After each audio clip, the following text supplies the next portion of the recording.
We start in Berlin, from the whole, what you call krautrock nowadays, yeah.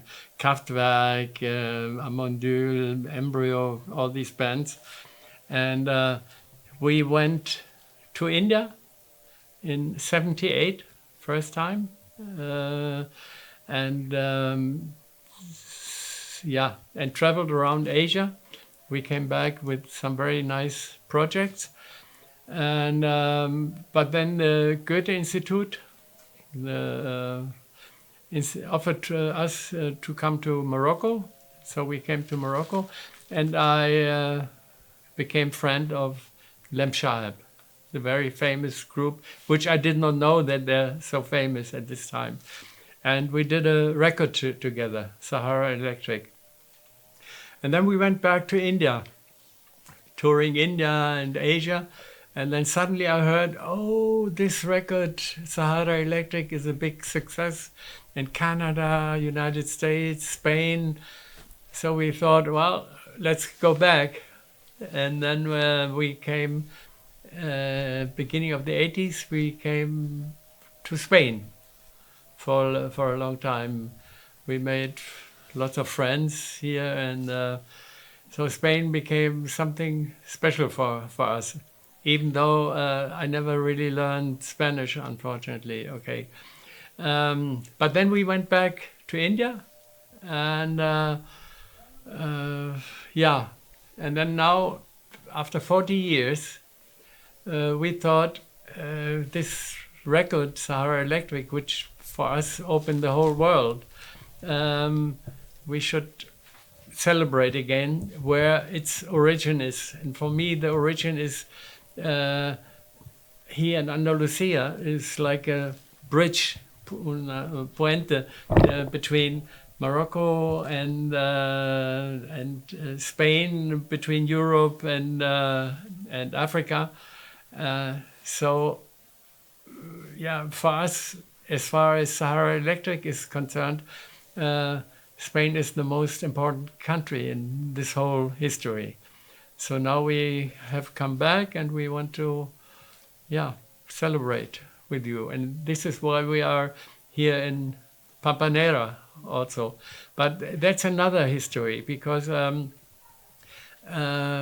Rabat, I met Nelia Reyes and Angel, your beautiful alcalde here, very good person, very energetic, and the best radio DJ in Spain, Paco Valiente, who is you. And from there, we started the idea of what we call Las Aguas de Pampaneira. La memoria de las aguas de Pampaneira.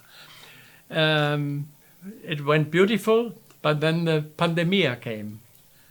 And you cannot work with 40 singers from Granada, who are all taking in and out breath. So this was cancelled, unfortunately. And now this year, very lucky, 5 years later, we come here without the opera. But maybe we can do something in the future, but we can bring Dissidenten for the first time to Sulayr, to Andalusia.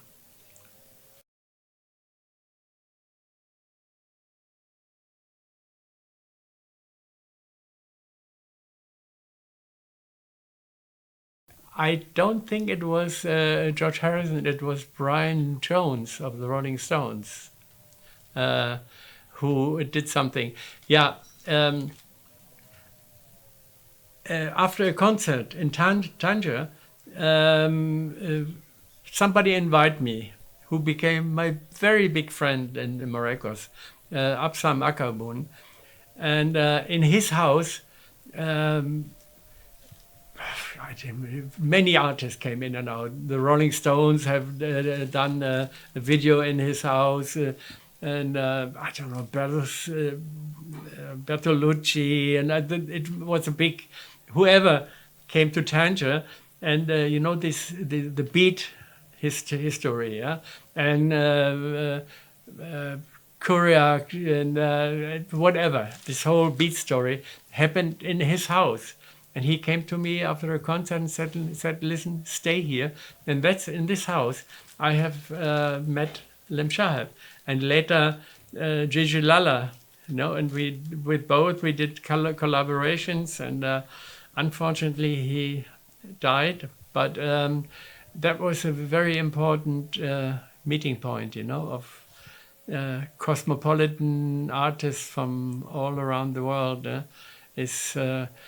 And meeting in Morocco, meeting the artists and the intellectuals changed my whole view of this country, of Northern Africa, because normally you get another impression, because people who are looking for a job are coming, but the intellectuals in the art world and the music, you can see how much this is connected with Southern Europe, Whether I live in Portugal, but the same, you have the influence of this, and there are only political borders. Culturally, definitely, flamenco and the whole music from here, this belongs together, And when I was sitting in Tanja, in the kitchen, and I was learning a little bit laud, and I had a book from German church songs from Johann Sebastian Bach, and I was trying to play, and suddenly this little girl comes from the kitchen. Oh no, the song goes like this.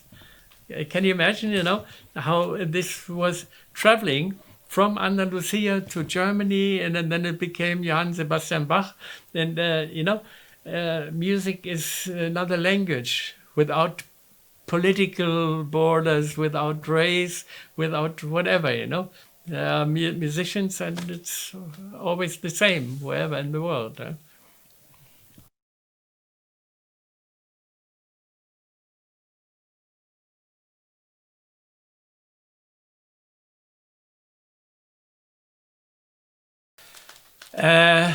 Yeah, because after the Second World War, especially in Germany, only American and English music existed, Adolf Hitler had put down the whole German music as well, the popular music. And so for us, it was very necessary to go and look what our neighbors are doing, and not in the pop business, but where are the roots, the rises, So we looked in Spain, we look in Italy, we look in Northern Africa, all the countries that are our neighbors, because we didn't really want to be an English-like or American-like band. I like, John Coltrane, Miles Davis, wonderful, But they play their thing, and we wanted to do something European, even though you think when you listen to Sahara Electric it's not European. It is, because, only the letras are Moroccan, but the whole other thing is European with Northern Africa. You look at the Imperio Romano, that is where the European culture is, not in the north, You look at in Granada, at the building, that's the statics. And at this time, when they built the Alhambra in Germany, they just put some stones, and have a castle, But they already had this statics, and the same. Music is only an abstraction of the rest of the art, of the architecture, how you eat, and all that. And the Mediterranean is the birthplace of Europe, And that was the idea why we said, okay, ethno beat, beat, okay, that is the American English term, but ethno means, here, this Pampaneira, this is ethno, in a way. The people might not feel like this, but it is the world cultural heritage, you know. So this is ethnic, and so that was our idea behind Ethnobeat, you know.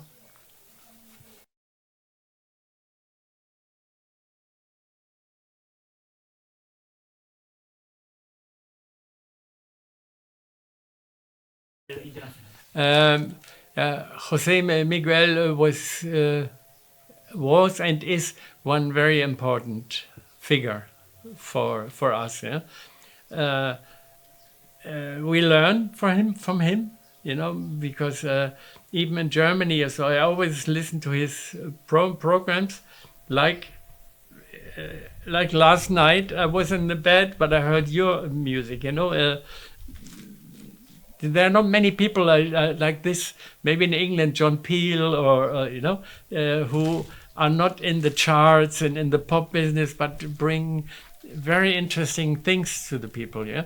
And Jose Miguel definitely is one of these people, you know, who are searching, you know, and looking for new things and discovering and analyzing, you know, and not only in the intellectual way, but he has a lot of heart, you know. So, but you are his follower, you know. I mean.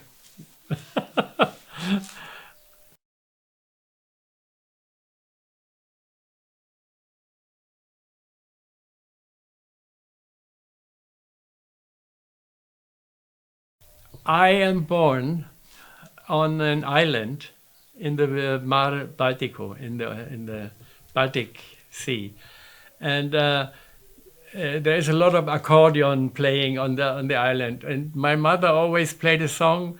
That was the main theme, and I met Sheriff Lamrani in Tanger, and I said, look, this is one song from my island. And I said, and he said, that's how the song came together, you know. So it is a half Viking, where I come from, half Vikingo and half Moro, you know. And it was a great success, you see. And this is how the whole world should work, you know. Not like in Ukraine and, you know, in other places. This is, you know, and this is what still makes me work and gives me a good feeling in my life, you know, that music is something that brings together people. It's not, okay, it's business sometimes, but yeah, but basically for the musicians, they speak one language, and it's something for the peace in the world.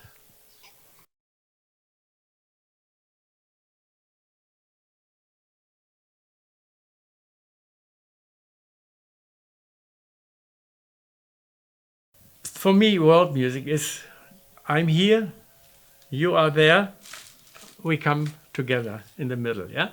And then there's another world music where I am just watching. What is he doing? You know, and it's very interesting. But this for me is folklore. The world music is only when people come together and they make something new together. Yeah, and the rest is, I like very much folk music. I like to listen to Pygmy. But Herbie Hancock made a song out of this, you know, the American keyboard player. So you take something, and but not with a computer. You meet the people, you know, you play together. Now the danger is very much the internet. You just go, what is this? Afghanistan, whoops, you know, and can be interesting, but for me, the real world music is when musicians are shaking hands, you know, when they get together and what idea do you have? My idea is like this and that, and the rest is sampling, and which also can be okay, yeah. But I like that people get together and not samples, you know. That is my idea of world music.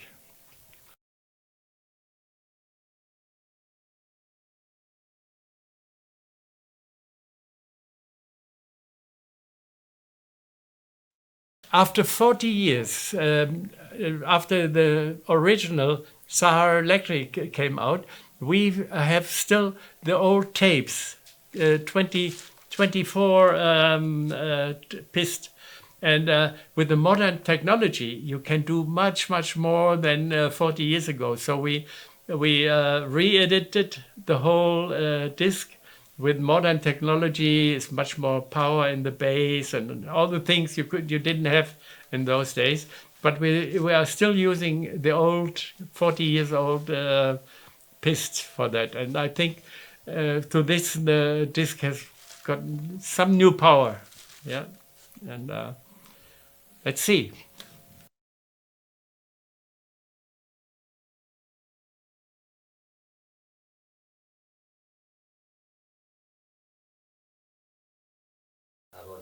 Yeah, this is a very special place here. You know, no wonder it's World Heritage, and now I'm amazed. You know, it's not a big festival like you know we have in the north with 20,000, 100,000 people, but it's a very special place, and. The kind of music which is played here fits totally. You know, it belongs to here. Yeah, and we are very happy to have this experience. Yeah, especially with all these beautiful people who have organized. You know, and this amazing alcalde you have here. You know, Angel is an incredible person. Nelia, yeah, and of course Paco Valiente.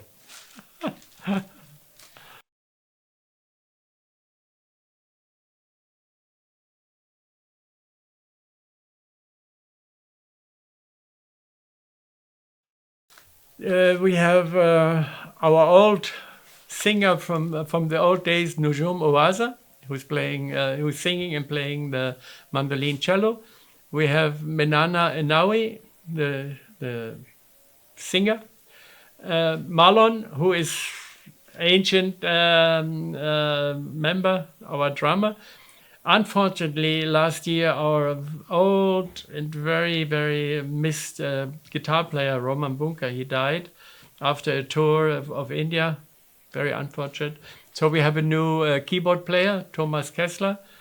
And yeah, myself.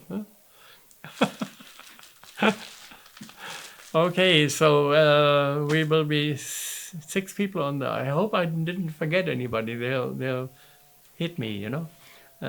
So Menana singing, Nujum singing, Marlon playing the drums, Thomas playing the keyboards, myself playing the bass. This is the Dissidenten of today in Sulayr. Thank you. Muchas gracias.